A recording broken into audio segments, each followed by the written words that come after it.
100 квадрат метр тауармен толтыру үшін қанша ақша кетеді деп ойлайсыз? Кемінде 2 миллиард. Әйел адамдардың айналысатын кәсібі ғой. Сен бұл салада не алып жүрсің?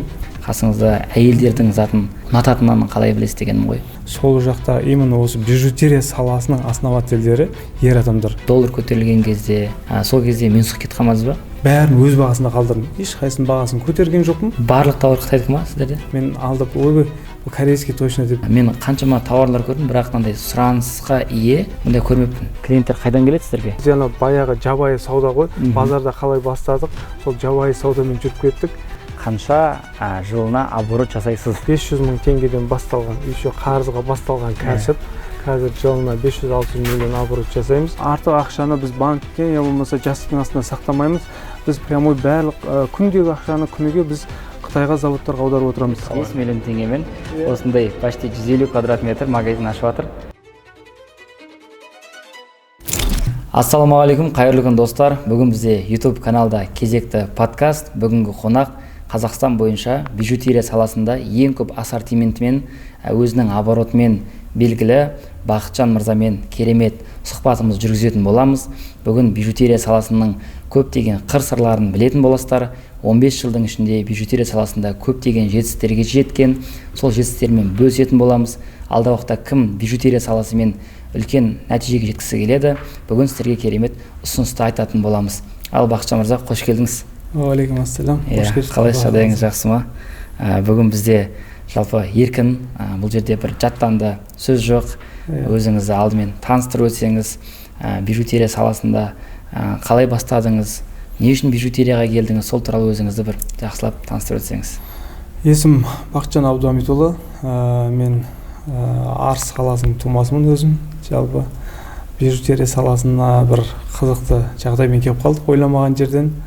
Жаңағы досымның ұсынысы арқылы оған дейін мен жаңағы әртүрлі кәсіптерде жүрдім ғой. Ананы көрдік, мынаны көрдік. Сол моментте мен запчастьпен айналысатын едім. Досым бижутерияны енді бастап жатыр екен. Сонымен осы жақсы сала, дамып жатқан сала, бірге бастайық, бірге көрейік деп ұсыныс жасаған болатын. Сол ұсынысымен 2011-ден бастап осы бижутерияға келіп қалдық. Биыл 15 жыл болып жатыр. Иә, биыл 15 жыл. Сіз бижутерияға дейін не сатқансыз сонда? Бижутерияға дейін жаңа айтып өткендей көп салада жұмыс істедім, бірақ сол моментте мен автозапчасть сататынмын. Осы бізде Шымкентте жаңағы Алаш сауда орталығында. Алаш базарда, иә? Иә. Жалпы мынау әйел адамдардың ісі деп кейде ойлайды ғой, жаңа әшекей зат сату, кеше бір кісі келеді, әйелім косметика сатады, мен тендермен алсам қайтады деп ше. Сол сияқты неге именно бижутерия саласына келдіңіз? Мысалы осы туралы айтып өтсеңіз. Бұл нәрсені жаңағы достарымыз бар, туыстарымыз бар, арасында жаңа айтатындар болады. Бұл әйел адамдардың айналысатын кәсібі ғой. Сен бұл салада не алып жүрсің? Басқа салада болмады ма дейтін. Жалпы менің байқағаным әлемдік мысалға брендтер ер адамдардың қолынан шығады. Но жалпы Қытайға барып енді осы Қытаймен жұмыс істеп жатқаннан кейін сол жақта именно осы бижутерия саласының основательдері ер адамдар. Ал жаңағыдай қосымша көмектесетін, жұмыс істейтін, ол енді әйел адамдар жұмыс істей береді. Бұл жаңағыдай бижутерия саласымен айналысу деген ол өзің алып жаңағыдай сырға тағып алу деген мәселе емес. Әйел адамдарына деген жаңағы керемет дүниелерді ұсыну. Енді біз ер адам болғаннан кейін әйел адамдарды қалай көрікті қылып көру бізге кішкене нақтырақ көрінеді деп айтсам бола ма? Болады. Жалпы енді мен Бақытжан мырзамен сізбен 1,5 жылдан астам уақыт болды танысқаныма. Жалпы ең алғаш содан бері бірге жұмыс істеп келдік. Қытайға бардық, адамды сапарға шыққанда жақсы танисың дейді. Сапарда болдық бірге, Қытайда 2 аптадай жүрдік. Сол жақта жаңағы шопинг несін көрдік, магазиндерін көрдік, оптовый қалай сатып жатқанын. Сонда бір байқағаным, жаңағыдай көп заттарды өзіңіз таңдайды екенсіз негізінде. Неліктен өзіңіз таңдайсыз? Неге мысалы бір қасыңызда әйелдердің затын ұнататынын қалай білесіз дегенім ғой. Біз алғашқы уақытта ол Қытай енді өте үлкен көлемде жаңа бижутерия сататын мемлекеттердің бірі ғой. Енді ол бижутерия саласы тек сол Қытайдан шығады негізінен. Енді жаңа қол өнерді санамаған кезде соның ішіндегі именно бізге қай түрлері өтеді, қалай біз өз өндірісімізді ұсына аламыз дегенде біз көп тәжірибеден өттік. Біз мынаны көрдік, бастапқы кезде қателескен кезіміз болды. Өйткені ассортимент өте көп. Қытай әлемнің барлық мемлекетіне өз өндірісін, өз бижутериясын өткізіп жатқан мемлекет. Соның ішіндегі біздің СНГ-ге, оның ішінде Қазақстанға қолайлы, тиімді бұйымдарды біз таңдап үйрендік. Оған әрине біз бір күнде келген жоқпыз, бірнеше рет қателестік, жаңағыдай қате зат алған кезімізде болды. Бірақ бір айта кететін жағдай, кейбір заттар болады, мысалға бүгін аласың, ол жаңағыдай ол жақта новый хит болып шығып жатыр, осы хит қылып алып келесің, ол бүгін өтпейді. Түсінбейсің, қалай бұл жаңағыдай халықтың талабы новинка деп сұрап жатады ғой, новинка алып келсең өтпейді. Сол 2-3 жылдан кейін бір хит болып жататын кездер болады. Енді жаңағыдай айтайын дегенім, бижутерияда остатка деген нәрсе көп бола бермейді. И сосын сезон таңдамайды. Ол қыстық, жаңағыдай жаздық, күздік деген нәрсе жоқ. Ол определенный өзінің жаңа образына, өзінің аксессуарын таңдап алып кете береді. Мен жалпы сізге дейін бижутерияны кім тағады? Ол өтпейтін зат қой.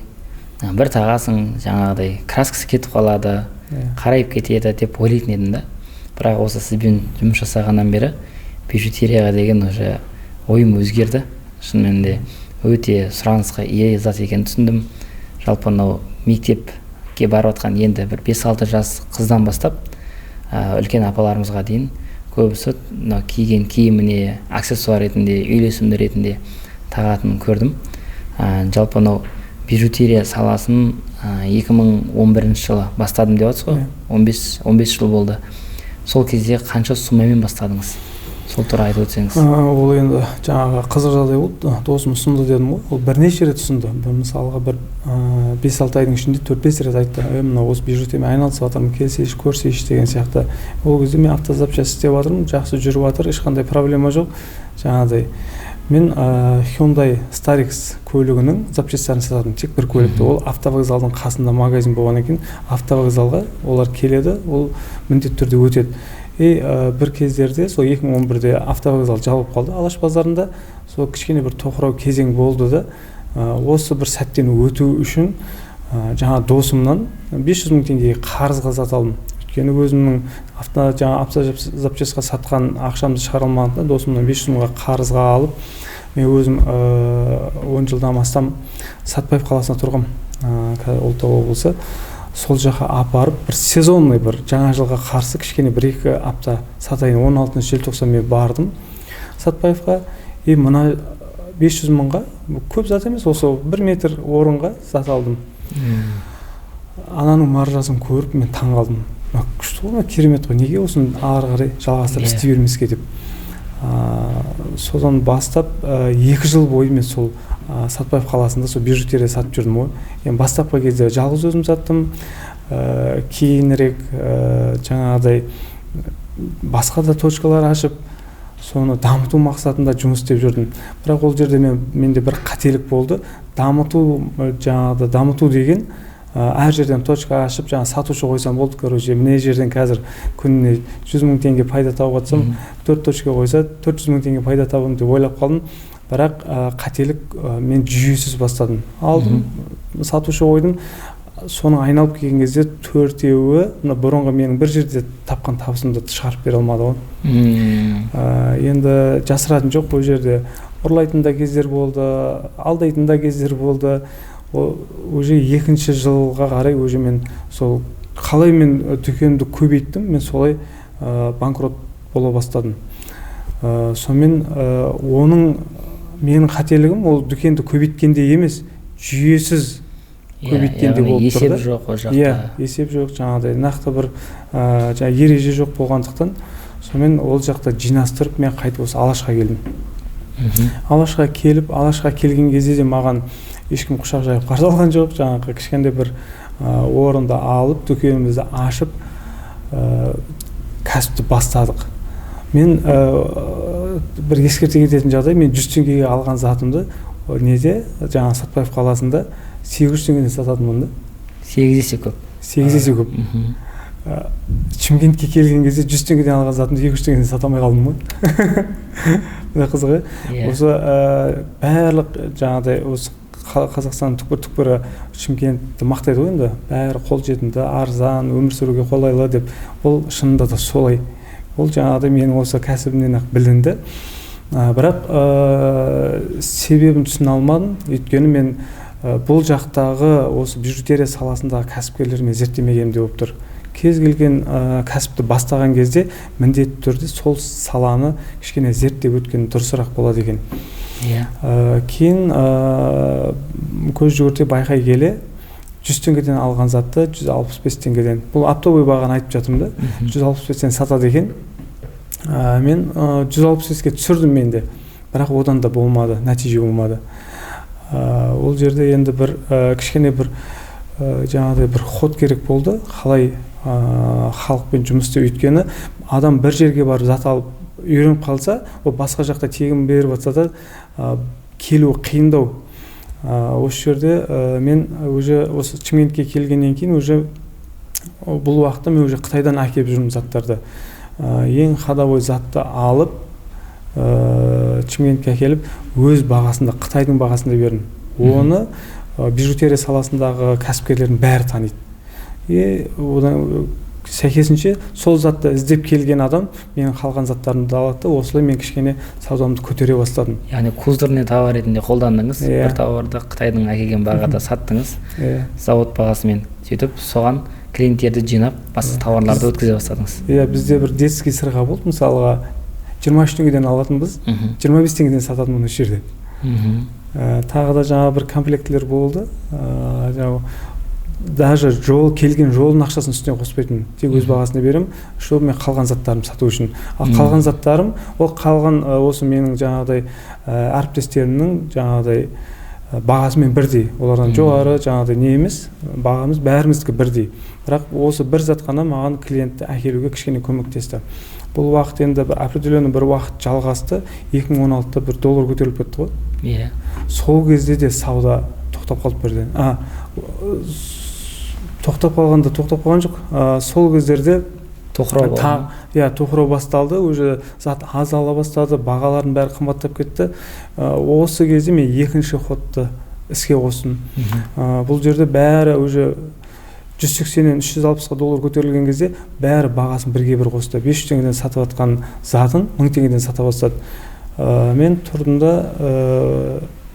бәрін өз бағасында қалдырдым. Ешқайсының бағасын көтерген жоқпын. Доллар көтерілді деп баға көтерген жоқсыз. Баға көтерген жоқпын. Бірақ мен біліп тұрмын, осы затты мен қазір өз бағасында сатсам, бұрынғы бағасында сатқан бағамнан мен ол затты қайтып ала алмаймын.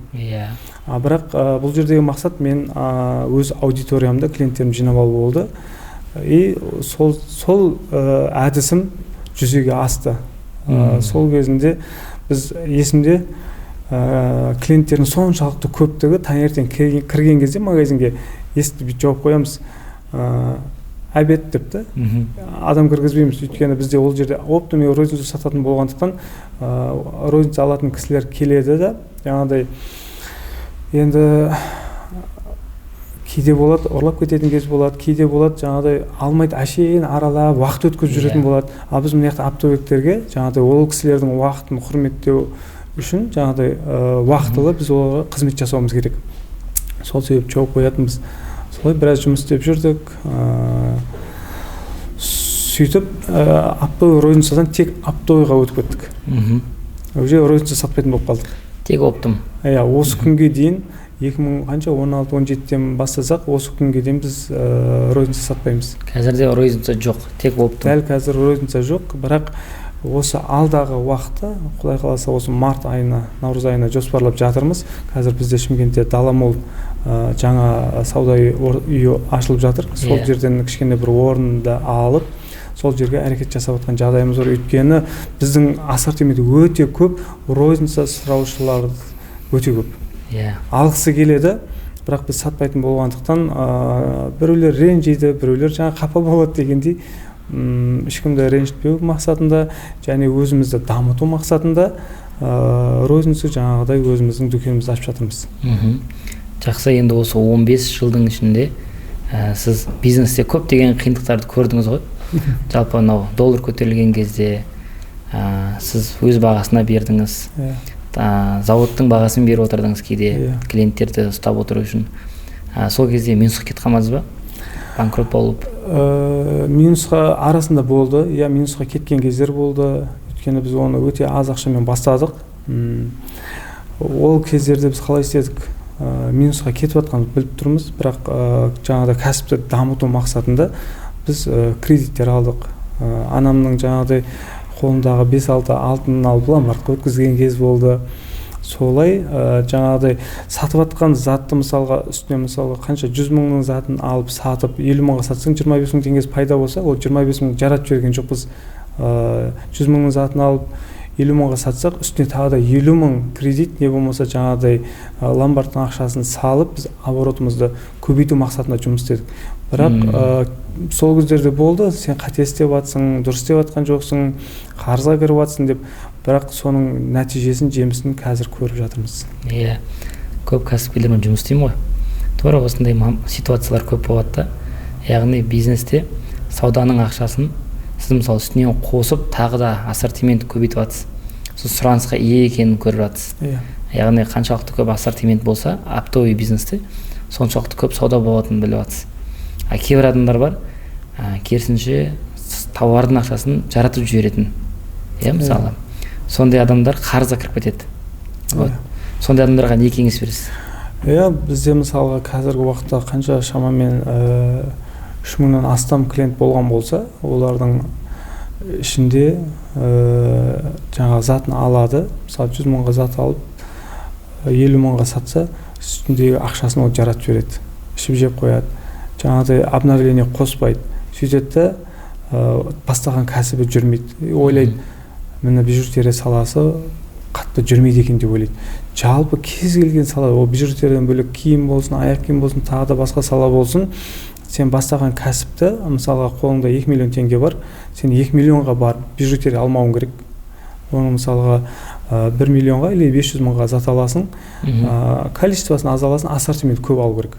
Ассортимент көп болса, соның ішінен уже таңдайсың. Мысалға оның направлениясы көп, ішінде әртүрлі фирманікі бар, әртүрлі металдан жасалынатын бар, жаңа титан дейміз ғой, нержавеющий стальдан жасалынатын, егер мыстан жасалынатын, сол бағытты уже таңдау керексің. Көп ассортимент болған кезде сенде ол қорқпай, көп ассортиментті аз штуктан ала бересің. Ал кейін өзіңнің направлениеңді тауып алғаннан кейін уже сол салаға қарай көбірек ақша сала беруге болады. Бізде мысалы 2 миллион болса, 2 миллион бәріне зат алып қояды, мынау өтпей қалған товары ол уже тұрып қалады. Сол себептен жаңағыда мен келген клиенттерге де айтамын, осы жақында болды, 5 миллион теңгем бар бәке, қалай бастасам болады екен, или Қытайға барсам бола ма, қандай кеңес бересіз деп. Менің орнымда болсаңыз не істейсіз дейді. Егер мен сенің орныңда болсам, мен барып Қытайдан зат алатын едім дедім. Прямо Қытайға барып зат аламын. Бірақ ол менің қателігім дедім. Өйткені маған ол қателік деп айтатын адам болған жоқ дедім. Бірақ мен кеңесім, сенің орныңда болсам, қазір азғантай суммаға осы жерден Алматыға бар, Шымкентте мысалға бижутерия сататын оптовиктер көп, бәрін аралап көр. Сонымен өзіңнің направлениеңді тауып ал. Сен қазір барасың Қытайда жүздеген мемлекетке сатады. Ол қайсысын таңдайдың, қателесуің 100% қателесесің, өйткені біздің басымызда өтті да сол мәселе. Сол себептен сен қазір осы жақтан баста, одан кейін келешекте ары қарай өзіңді дамыту мақсатында Қытайға өте берсең болады деп. Сонымен Алматыға барды, көрді, зерттеді, қайтып келіп, бәке сіздің айтқан жаңағы ұсыныстарыңыз дұрыс екен, мен сізден алып бастайын, бірақ 5 миллионға емес, осы мен қазір 1,5 миллионға зат алайын. Сонымен бастап қазір айтпай жұмысы жақсы жүріп жатыр. Тура сол секілді тағы бір өзіміздің інілеріміз бар. Ол да осы бижутерия саласы бізге де қызық болып тұр, көргіміз келіп жатыр, сізден зат алып сатсақ деп келіп, Абылай танисың ғой? Кәсібін бастап, қазір 50% затын менен алса, 50% затын Қытайдан алады. Өзім Қытайға апарып, өзім жүрген жерлердің бәрін көрсетіп, таныстырып, менде жаңағыдай бір қызғаныш не деген жоқ, өйткені адамның істеген адам істей алады ғой. Бірақ бірге барған кезде қателесу сәл азырақ болады. иә бірақ соның өзінде де бір қателесіп жатқан кездері болады, енді көріп айтамын ғой, күлемін де қоямын. Бірақ соны өткізу керек та. Бір қателеспесе жаңағыдай ауыз күйген өріп ішеді демекші, өзіне өмірлік сабақ болады. Иә, жаңа айтып отырсыз ғой, Қытайдан тауар алып жатыр, Қытайдан. Барлық тауар Қытайдікі ма сіздерде? Иә, барлық тауар Қытайдікі. Бізде бастапқы кезде бұл бижутерия саласы былай басталды ғой, дубайское золото депші. Дубай алтыны деп. Бәрі Дубайдан келеді екен деп ойлады. И маған келген клиенттер де бұл дубайское золото ма, жаңағыдай Дубайдан келе ма? Мен еш уақытта бұл дубайский деп айтқан емеспін. Бұл Қытайдың бижутериясы. Мүмкін атауы дубайское золото шығар, енді өзіміздің кәсіпкерлердің, осыны бастаған кәсіпкерлердің жаңағы қойған аты ғой. Маркетинг қой. Бірақ бұл Қытайдан шығады, Қытайдан келеді. Одан кейін жаңағы титановый, жаңағы нержавеющий стальдан шығатын бижутерияларды корейский деп сатты бір кездерде. Оны да мен бұл корейский емес ешқандай, жоқ сендердікі корейский болмаса алмаймын деп кеткен клиенттер де болды. Мен алдып, ой, бұл корейский точно деп айтып жүрсем де болады, бірақ ол менің жаңағы өмірлік қағидама қайшы да. Сол себептен мен жаңағыдай нақтысын айтамын. Ағарама, қарайама деген сұрақтар әлі күнге шейін актуальны. Оны да айтамын, бұл алтын емес, күміс емес, бұл бижутерия, бұл металдан жасалынады, сырты краскіленеді, определенный бір уақытта жаңағыдай краскысы кетеді. Оның бәрін жаңағыдай клиенттермен сөйлесу барысында айтып өтемін. Енді көпшілігінде мені түсінеді, дұрыс қабылдайды. Ішінде бірең-сараң бар, сен алдағаныңды қалап тұрады да, жаңағы дубайский, бұл корейский, бұл ағармайды, бұл жаңағыдай алтын сияқты таға бересің вечный деп айтқаныңды қалайды, бірақ бұл әрине ондай зат емес. Бұл бижутерия жаңағыдай өте арзан, қолжетімді, оны жаңағыдай ағарат қараят деп те бір бас ауыртатын нәрсе емес, өйткені бағасы өте арзан болғандықтан өзінің образыңа мысалға сәйкестендіріп, әртүрлі цветті көйлекке, мысалға сумкаға, аяқ киімге жаңағыдай бөлек-бөлек жаңағыдай таңдап таға беруге болады. Енді мынау Қытайлармен жұмыс жасау қаншалықты сізге жаңағыдай айтсам екен ұтымды болды? Мысалы Қытайлармен жұмыс істеп өзіңіз не түсіндіңіз? Көбісінде Қытай десе біздің миымыздағыдай ғой, негатив қой сразу, некачественный товар, сапасыз заттар шығады, арзан келеді деген сияқты. Сол жағынан бір өзіңіз айтып өтсеңіз. Иә, Қытайда сапасыз заттар өте көп. Ол сұранысқа байланысты. Егер халық сұраныста болатын болса, ол қымбат дүниелерді әкеле беруге болады. Баға құны алтыннан жоғары, күмістен жоғары бижутериялар да бар. Енді оны көбінесе жаңағыдай шетелдерде, Европада қолданады. Ол енді жаңағыдай дизайнерский дейді, ол қымбат бижутериялар, ол бізге кішкене тура келмейді. Бастапқы уақытта біз өте арзан бижутерияларды алып келдік, жаңа айттым ғой, мысалы детский сырға 25-23-тен аламыз, 25-тен сатамыз деп. Қазір средний есеппен 405 теңге, қателеспесем, детский сырғалар. Енді бағасы 10 есе мысалға жоғарыда бұрынғы бағамен. Өйткені қазір жаймен халықтың жағдайы дұрысталып келеді. Бұрынғы ескі жаңа некачественный, жаңа сапасы өте төмен заттарды әкелуге болады, әлде де бар. Бірақ оны халық уже алмайды. Қолданбайды. Иә, қолданбайды. Өйткені халыққа да дұрыстау, сапасы жақсырақ, сондай заттарды таққысы келеді. Жаңағыдай аллергия беретін, аллергия бермейтін дейді. Негізі жалпы бижутерия аллергия бермейді негізінен. Адамның мысалға 10 мың, 100 мың адамның ішінде бір адам болуы мүмкін, бір металға аллергия беретін. Ал жалпылама ол бижутерия адам аллергия бермейді. Өйткені аллергиясы бар адам мысалға алтынға да аллергия береді. Мен ондай адамдарды кездестірдім. Күміске аллергиясы бар адамдарды кездестірдім. Ол енді жалпы жаңа бижутерия аллергия беруі мүмкін деп қорқатын адамдарға осыны айтқым келеді. Иә, сосын тағы бір байқағаным, бізде Қытайда кішкентай бір гараж сияқты жерді ашып, фабрикаға істеп алады екен ғой. Жаңағыдай бір цепочка болса, оның жаңағыдай замогын басқа жер шығарады, тросын басқа жер шығарады, сыртқы пакетін басқа жер шығарады, кулын басқа жер шығарады, тастарын басқаларды жабыстырады, көрдім да. Сол кезде мысалы бір 10 юан тұратын, жаңа енді теңгемен 750 теңге ғой, тұратын бижутерия бізде ол 3-4 мың теңге сатылып жатыр да мысалы. Сол сіздер мысалы қаншаға аласыз, мысалы бір затты үстіне қанша қоясыз, басқа сізден алған бір қанша қояды, сол туралы айтып өтсеңіз. Енді жаңа басында айтып кеттім ғой, бізде жаңа конкуренттерді зерттеу қатты маңызды деп. осы мен бижутерияға келген кезде Шымкентте 2-3 болатын оптовый бижутерия сататын. Қазір оннан жоғары болмаса кем емес. Шымкенттің өзінде Алматыны есептемей-ақ жаңа басқа қаланы санамағанда қазір өйткені бұл өте маржинальный, табысты, дамып жатқан сала болғандықтан біздің конкуренттер де өсіп жатыр. Біз енді басында жаңағы 100 теңгеден алып 165-тен сататын болсақ, қазіргі уақытта 100 теңгеден алып 135 теңгеден сатамыз. Соның ішінде жаңағыдай рентабельность бізде примерно 30%. 30 теңге қалады, 100 теңгеден бізге 30 теңге қалады. Ал енді бізден алып сататындар, олар енді үлкен табыста. Оны енді көріп те біліп те жүрміз.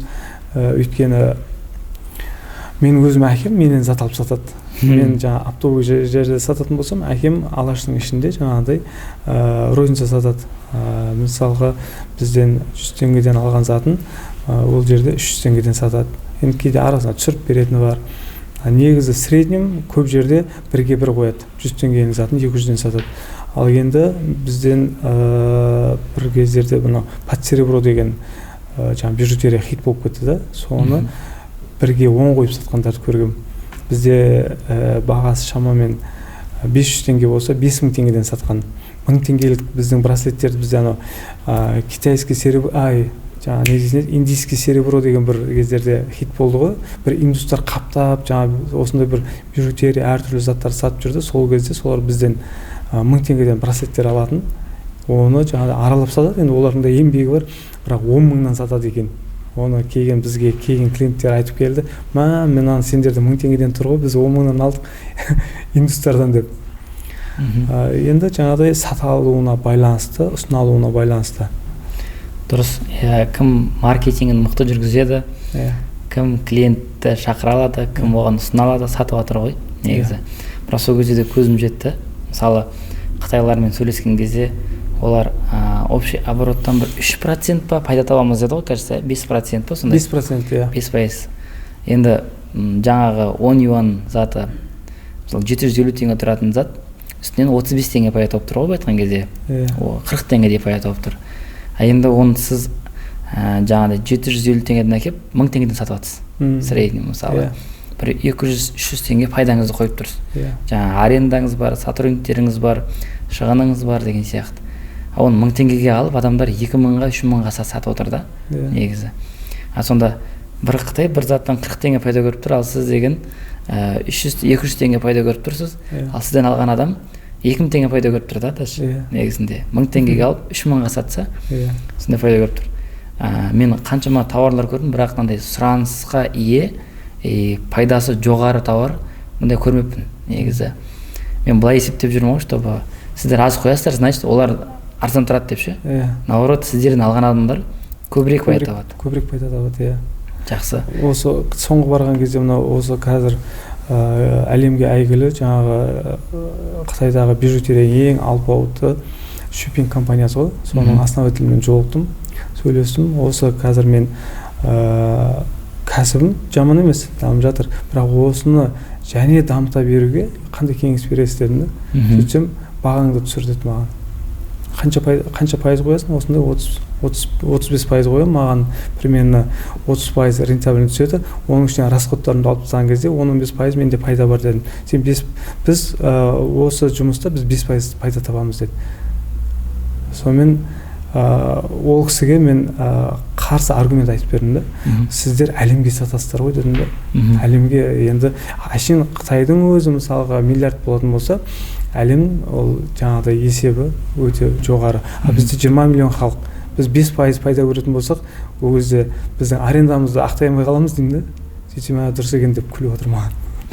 Қытайлардың системасы ол әлемнен жаңағыдай 5% көру, жаңағыдай өзінің ішкі Қытайынан көп пайда көретін негізі олар. Өзінің ішкі Қытайына бөлек баға болады ғой, негізі өздерінің платформаларында, сайттарында. Бізде қазір басқа конкуренттеріңізден қандай ерекшелігіңіз бар, мысалы сіздің? Сізде баға жағынан арзан, біріншіден.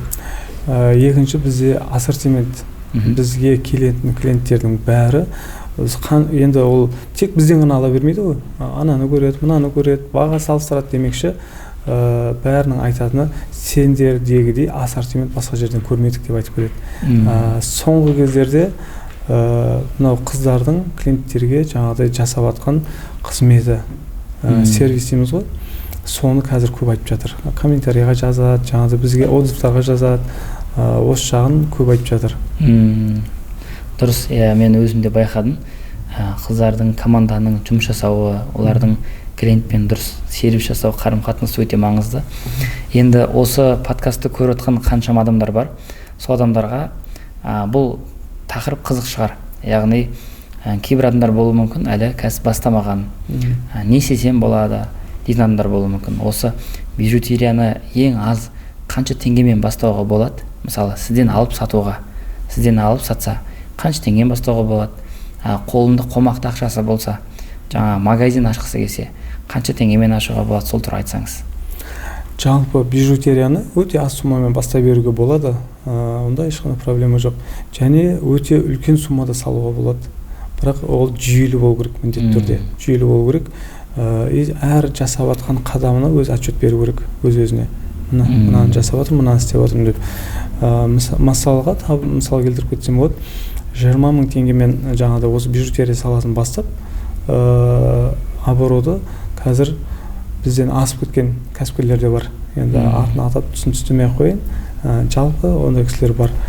Ал жаңағыдай өзінің дұрыс жүйесіз жұмыс бастағанның жаңағы әсерінен, кесірінен, салдарынан табысқа жете алмай жатқандар да бар, банкрот болып қалғандар бар. Сол себепті қандай кәсіп бастаса да, жүйелі бастаса, ол міндетті түрде жетістіктерге жетеді. Көп жерде айтам, мысалға бір жасап жатқан кәсібің бір тоқырауға келіп қалса, ол кәсіптің өлгені емес. Сен уже білім алуға әрекет жасау, соған сигнал. Бір кездерде мен жаңа айттым, 1,5 жыл болып қалды танысқанымызға деп. Мен осындай бір кезге келдім, бір неге келіп тоқтап қалдым, уровеньге келіп тоқтап қалдым. Сол кезде не істеу керек деп ойланған кезде мен білім алуым керек деп шештім. Өзіңнің арқаңда Құдай қаласа жаңағыдай біздің анау жаңа айтып отырмын ғой, қыздардың қызмет сапасы жоғарылады. Ол әрине өзіңнің арқаң, өзің білесің. Өзіңмен көп жұмыс істегеннің арқасы, соның нәтижесін қазір көріп жатырмыз. Жақсы, тамаша.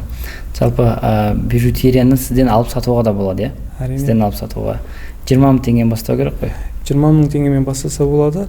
Егер ол өзіне сенімді болса, егер жаңағыдай орны жайлы жерде тұрған болса, қазір енді орында қатты маңызды емес, қазір интернеттің дамып тұрған заманы ғой. Стрим бар, кез келген жерде TikTok тұрып, өте ауқымды сауда жасауға болады. Сол себепті өзі энергичный адам болатын болса, ол көбірек суммадан бастай берсе, өйткені 20 000 теңге деген ол бірінші лестницадан жаңағыдай 100-ге жайлап еңбектеп шығу деген ғой. Егер көбірек суммамен бастайтын болса, бірақ жүйелі болатын болса, ертең ол міндетті түрде жаңағыдай подушка болу керек ода. Мысалға қолында 20 миллион теңге бар, 20 миллионның бәріне алып қою емес, 5 миллионға зат ал, азғантай. Мысалы айтып өтетін, мен қарындасым, өзім туған қарындасым менен зат алып сатады. Бұрын өзі банкте жұмыс істеген. Енді банктың айлығы да жаман емес, бірақ қазіргі табысы ол жақтағы табыстан 10 есе көп. Ол қайтып уже банкке баруға жалайыншы жоқ. Қарындасыңыз танимын тоже. Жаңағыдай осы бижутерия арқасында ұлым қызын жақсы мектептерге оқытып, үй алып, машина алды, жақсы өсіп отыр. Жалпы біз осы көрермендердің барлығына кім бижутерия саласымен айналысқысы келеді, кім бижутерияны алып сатқысы келеді, біз сондай адамдарға бір қолдау ретінде бір бизнес курс дайындап қойдық, сабақ қосымша. Жалпы ол жерде қалай бижутерияны Инстаграммен сатамыз, Таргетпен сатамыз, Каспи магазинмен сатамыз, Стриммен сатамыз, және де мынау клиенттермен жаңағыдай звондап сату, WhatsApp чатқа жинау арқылы сату деген сияқты көптеген жолдарын дайындап, бір 50 шақты видео сабақ дайындап қойдық. Сол видео сабақтардың барлығын береміз. Төменге анкета қалдырамын. Кім бижутерия саласымен айналысқысы келеді, ең кем дегенде 20 000 теңгеден жоғары бағада оптым аласыз. Мүмкін қолыңызда 50 000 болуы мүмкін, 100 000 болуы мүмкін. Сол видео сабақтарды көріп, сіз одан да көп объемда сатып, жақсы табыс таба аласыз. Ал егер кімнің қолында жаңағыдай бизнес бастауға 5 миллионы, 10 миллионы, 20 миллион ақшасы бар, өзінің бір сатып атқан бір определенный магазині бар, помещениесі бар. Сондай адамдар үлкен суммамен бастай берсе де болады, сізге. Вот. Сондай-ақ біз қазір Бақытжан мырзаның магазиніне шолу жасаймыз. Магазиннің ішінде қандай тауарлар бар, қанша тауар бар, команда қалай жұмыс жасап жатыр, клиенттер қайдан келіп жатыр, барлығын OTDO сіздермен бөліссек деп жатырмыз. Және осы видеоның арасында тоже розница сататын жаңадан ашылып жатқан магазинді де бөлісіп, ол жақтағы жаңағы біздің сату схемаларымызды қалай сатамыз, не жасап жатырмыз, сол туралы алдағы бөлісетін боламыз. Мінекей Бақытжан мырзаның жұмыс орнына келдік. Магазин, үлкен склад. Бұл жақта команда жұмысын жасап жатыр. Бәке, жұмысыңыз өте қарқын жүріп жатыр екен. Командаңызда қанша адам бар қазір? Командада қазір 12 адам бар, бірақ ол әр кезде әртүрлі ауысып отырады. Бізде тұрақтылық деген сәл қиындау, себебі жаңағы сату мамандығы бір жаңағыдай мәртебелі бір не болмағандықтан ол да бір өз әсерін тигізеді. Екінші, өзің айтпақшы, көбінің де қолынан келе бермейді. Одан кейін және қыздардың оқитыны бар, я болмаса тұрмысқа шығатыны бар, басқа жұмысқа ауысатыны бар, соған байланысты бізде жиі ауысып отырады. Осы сату маманы бойынша. Біз осыдан 1,5 жыл бұрын басқа қыздармен жұмыс жасадық. Кейін жаймен қыздар ауысып, бірақ содан да тұрақты болып қалып жатқан қыздар бар. Тұрақты болып қалып жатқан қыздар, ол алдағы уақытта өсемін, мына жердің жаңағыдай жемісін көріп, табысын көріп, өсуге мүмкіндік бар екенін көріп, тұрақтап қалып жатқан қыздарымыз да бар. Жақсы. Қазір мынау қыздардың жұмысын көріп отырмын. Барлығының жұмысы жүйеленген ба? Қалай жүреді сіздерде? Жалпы осы кәсіпті жүйелеу деген маған осы қай жылдар, осы 19-20 жылдары бастап келді. Жалпы жүйелеу керек, бір қалыпқа келтіру керек деген. Бізде ана баяғы жабайы сауда ғой, базарда қалай бастадық, сол жабайы саудамен жүріп кеттік. Енді жаңағыдай өніп өсіп жатқаннан кейін осы жүйелеуді қолға алу мақсатында әрекеттер жасадық. 2022-ден бастап кірістік. Қазіргі уақытта 80-90%-ға уже жүйеленіп қалдық, құдай қаласа. Жаймендеп бастап келе жатырмыз. Біз енді бір жыл болса уже толық жүйеленеді деген бір ниеттеміз, құдай қаласа. Қазір қарап отырмын. Енді өте көп ассортимент бар. Қанша ассортимент бар сіздерде?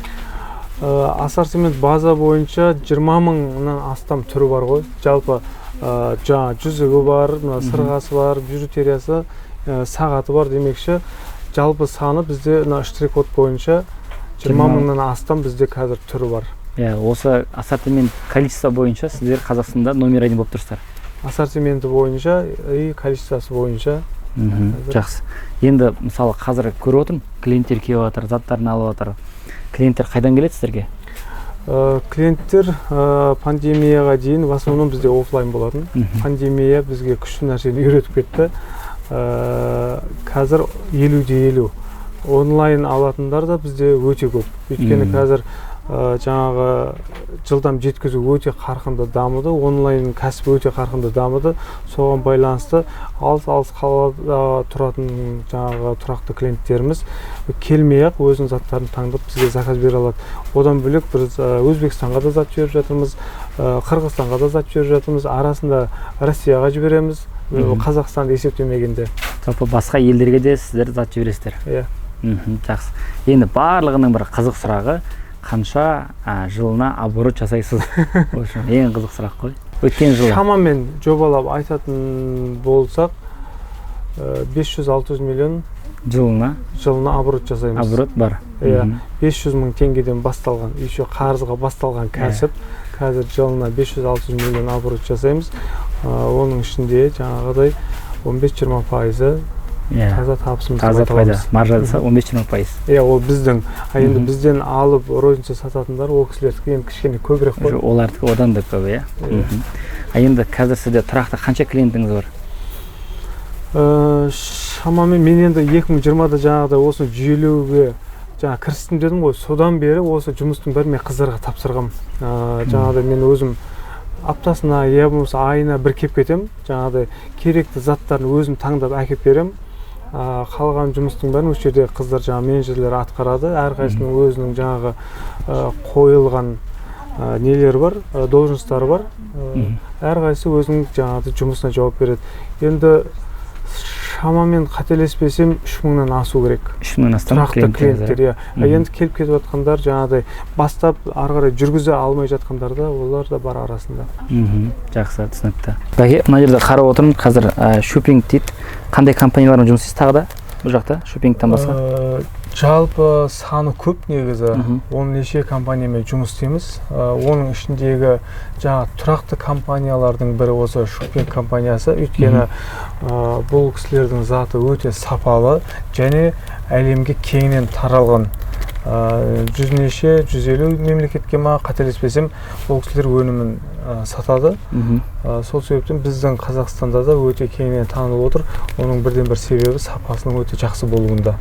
Және бұл кісілердің жаңағыдай клиентке деген құрметі, жаңағы клиентке деген жасаған сервисіне де байланысты. Алдыңғы жолы барған кезде өзің көргендегідей өте керемет күтіп алады, барлық жағдайын жасайды. Осы алдыңғы жылы отбасыммен 2 ай мен неде тұрдым? Қытайда тұрдым. Сол кезде біздің жаңағы бытовой проблемамыздың бәрін осы шопинг компаниясы өздерінің қолына алып шешіп беріп отырды. Әдемі. Шынымен де өте качественный товар. Так, шопинг ең көп өтетін шопинг қой бұл жерде сізде. Шопинг көп өтеді, одан кейін жаңағы бұл енді мыстан жасалатын бұйымдар, және бізде титаннан жасалатын бұйымдар да бар. Жаңа нержавеющий стальдан титан дейді, біреулер жаңа корейский бижутерия деп айтып атады. Бұл нержавеющий стальдан жасалатын бижутерия. Ол да қазір сұранысқа өте ие тауарлардың бірі. Сіз қазір 20 000 тауардың барлығын программаға енгізгенсіз ба? Оның бәрі бізде 1С-ке жүктелген. Осы 2022-де жаңа айтып өткендей бастап бәрін біртіндеп 1С-ке жүктеп, қазір сол 1С бойынша жұмыс жасаймыз. Барлығында штрих-коды бар, и ценасы бар. На жердегі цена где-то 6800 теңге ма? 6800 теңге. Біз бұл жерге розницу баға жазамыз. Өйткені бізден алған клиенттер ары қарай примерно ориентир алу үшін қандай бағада сатуына байланысты. Бұның оптовый бағасы қаншасында? Бұның оптовый бағасы 50% скидка жасаймыз.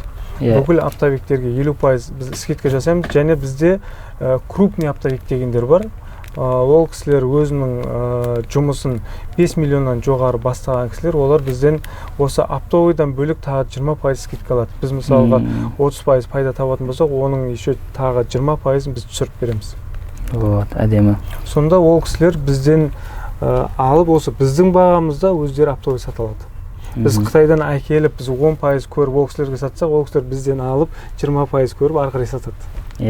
Жаңа байқап отырмын, клиенттер келіп алып жатыр, видеозвонокпен онлайн түрде таңдап, кәдімгі Қытайлар сияқты жұмыс істейміз ғой бұл жақта, Қытайлар ана WeChat-пен заказ жинап солай істейді ғой. Тура сондай. Әдемі, тамаша. Бәке, магазиніңізге келсем үнемі осындай коробка тауар тұрады. Тауар күнде келе ма сізге? Бізге тауар жалпы аптасына 2 рет келеді. Өйткені Қытайға біз көп бармаймыз, анда-санда бір барамыз. Сол барған кезде өте үлкен қомақты объемда заказ беріп кетеміз. Дайын болғанда бізге жіберіп отырады. Және тағы да таусылып жатқан заттарымыз болса да, әр кезде біз барып жаңағыдай таңдап алу міндетті емес. Қазір олармен тікелей байланыста болғаннан кейін қай компанияның заты таусылып жатыр, соған хабарласып, керекті заттарды заказ беріп осы алдырып отырамыз. Бүгін келіп жатқан затымыз бар екен, кішігірім ашып көрейік, көрсетіп өтейін. Негізі мен естіген бір коробкаде где-то бір 4000-5000 доллардың тауары болады деп. Оны енді жаңа бұрын әр коробкада қанша суманың заты бар деп алғашқы жасап жүрген кездерде есептейтін едік. Қазір енді оны қатты есептей қоймаймыз. Біз общий жалпылама. Мына жерде средний ойлаңыз 3, 5, 6, 7, 8, 9, где-то бір 15 коробка тауар тұр. Әрқайсысы где-то 4000-5000 доллар болса, енді қанша тауар бар? Как раз шопинг компаниясының заттары келіп жатыр екен қазір. Оны осындай сыртындағы жаңа өзінің логотипінен байқаймыз. Өздерінің шопинг компаниясы жаңағыдай брендімен осылай салып беріп отырады.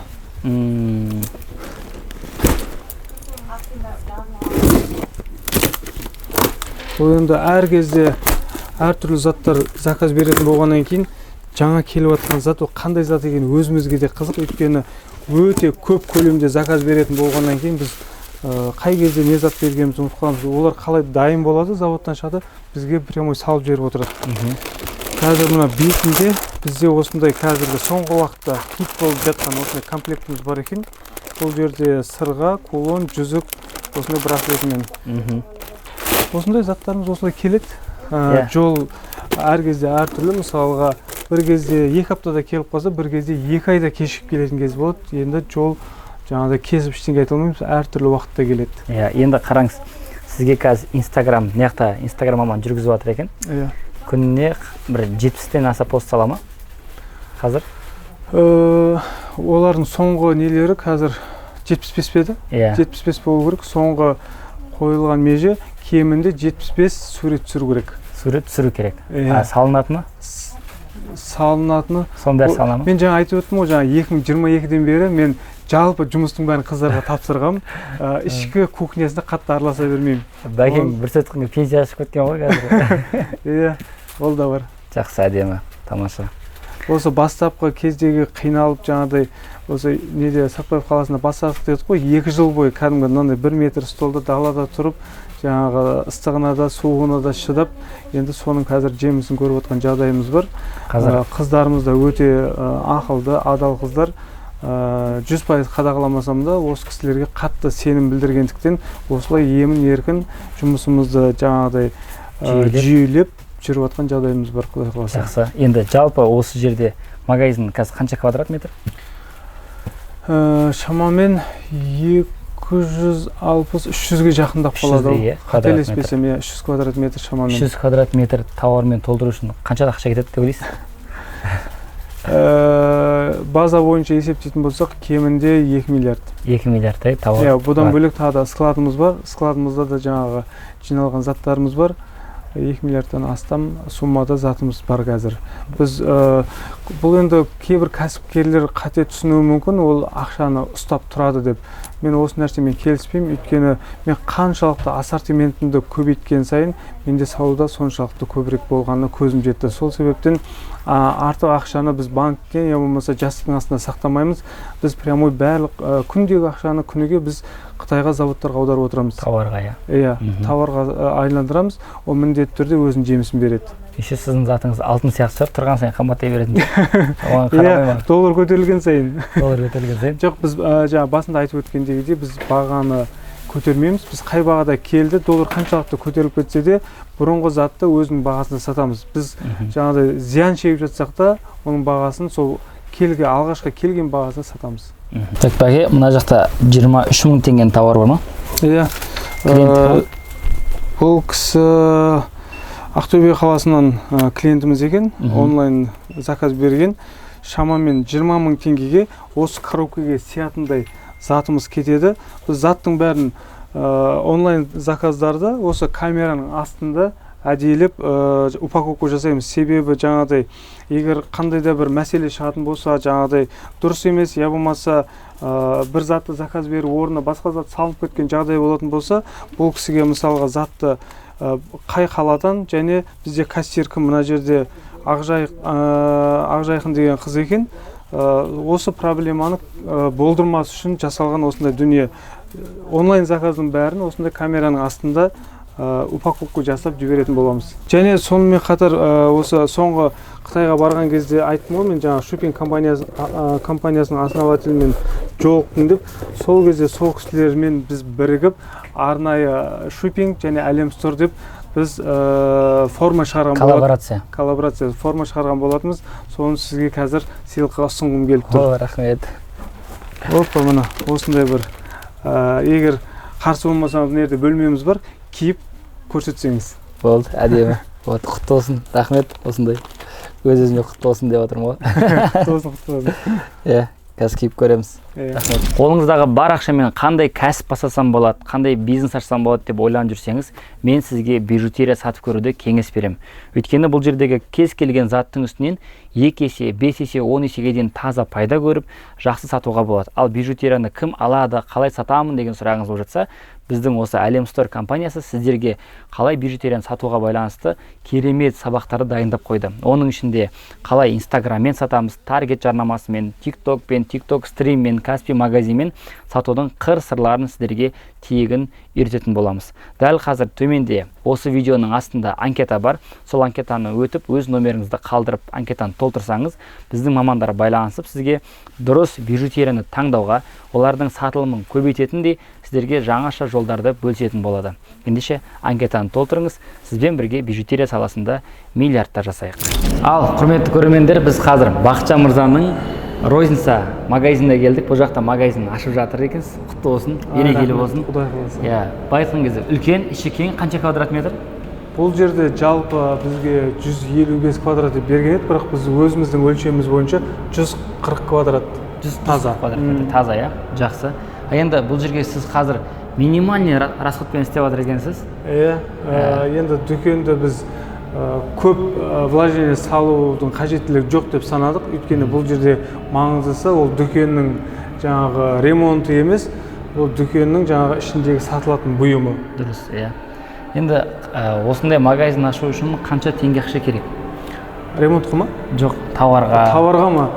Енді қазір шамамен ойлап отырмын, бір 20-25 миллионның затын әкелеміз деп ойлап отырмын қазір. 20-25 миллион. Уақытында көреміз, плюс-минус. Плюс-минус. Бірақ розницада білесіздер, пайда көп, бірге бір қоясын, бірге екі қоясын, даже жаңа бірге 10 қойып сататындар да бар деді ғой. Ондайлар да кездеседі. Ондай да кездеседі. Жалпы қашан ашылуды жоспарлап отырсыздар енді?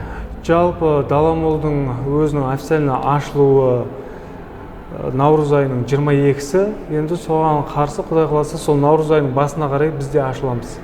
Жалпы Шымкент қаласында адрес Даламол сауда орталығы жаңадан ашылып жатыр. Үлкен бұның іші кәдімгідей. Өте үлкен іші. Өте үлкен. Керемет жасалынған. Сол үшін осы локацияны таңдадық. Өте тамаша. Бұйыртса осы жерде наурыздың басынан бастап Әлем Стор компаниясының розница магазин ашылады. Жалпы сұраныс көп па розницаға сізге? Осыны ашу себебіміз де сол болды. Өйткені бізге жаңа онлайнда, офлайнда жекелеп үштіктап алғымыз келеді, көп аламыз деп осындай бір жаңағы өтініш жасады. Сол себептен халықтың сұранысына байланысты розница магазин бәрібір керек. Өйткені бізден алатын кісілер көп, бірақ олар біздегі бар ассортименттің бәрін ала алмайды да. Сол себептен жаңағы кейбір кісілер басқаларда жоқ заттарды бізден сұрайды. Біз енді розница сатпайтын болғаннан кейін біз сатпаймыз деп жаңағы кері қайтарамыз. Бірақ соны қазір дұрыстап оңдап отқан жайымыз бар. Осындай бір кішігірім дүкенімізді ашып, розница сатуға, біздегі бар дүниені халыққа толық жеткізуге әрекет жасап жатырмыз. Өте керемет, берекелі болсын. Бұйырса наурыздан бастап. Негізі дизайн әдемі, өзің істедіңіз ба дизайн бәрін? Ол дизайн қызық болды. Жаңа дизайнерлерге хабарластым. Бұл жерде 140 квадрат қой. Бір квадраты 8.000 теңге деді. Мынау 8.000 теңге не деген ақша? Сосын жаңа осындай магазині бар кісілерден сұрасам, бір осындай дүкенге 25-30 миллион ақша кетеді деді. 25-30 миллионға мен товар әкелмеймін бе одан да деп, жаңағыдай қазір ChatGPT деген рахат болды ғой.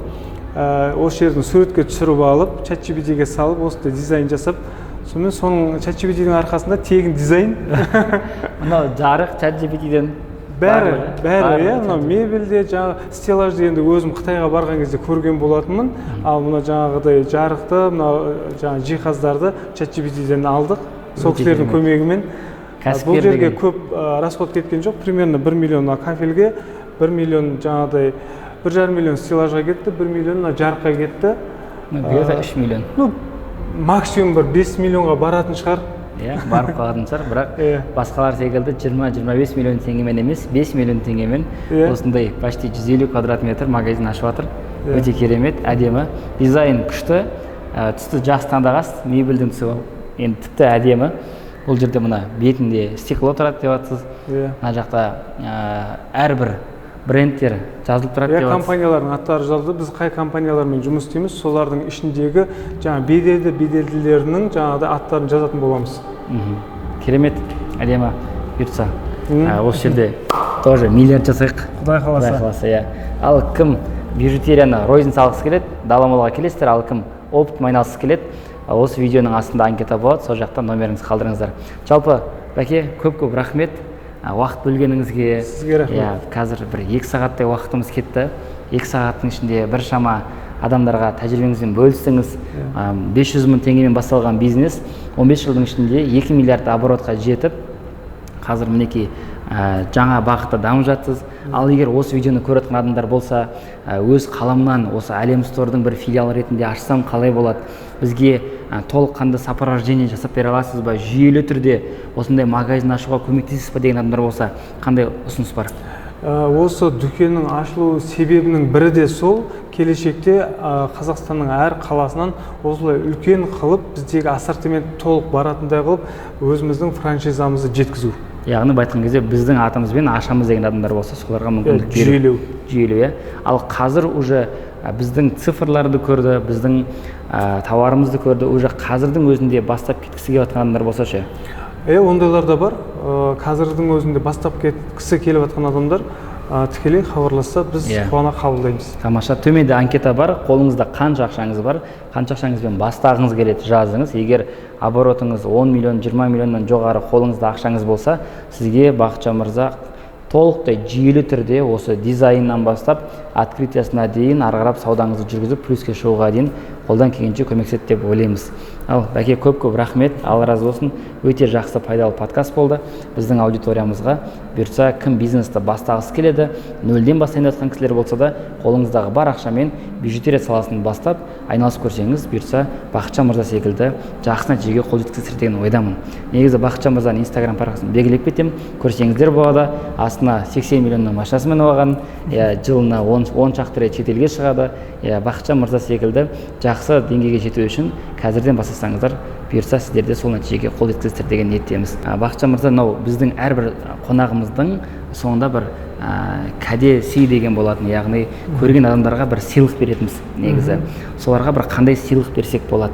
Мынау соңында көрген адамдарға, комментарий жазған адамдарға бір өзіңіздің оқитын кітабыңызды ма, или болмаса бижутериядан бір арнайы бір өзіңіздің бір сыйлығыңызды берсеңіз. Әрине, бижутерия береміз деп ойлаймын, өйткені мен енді жастайымнан кітап оқуға қатты құмар емес едім.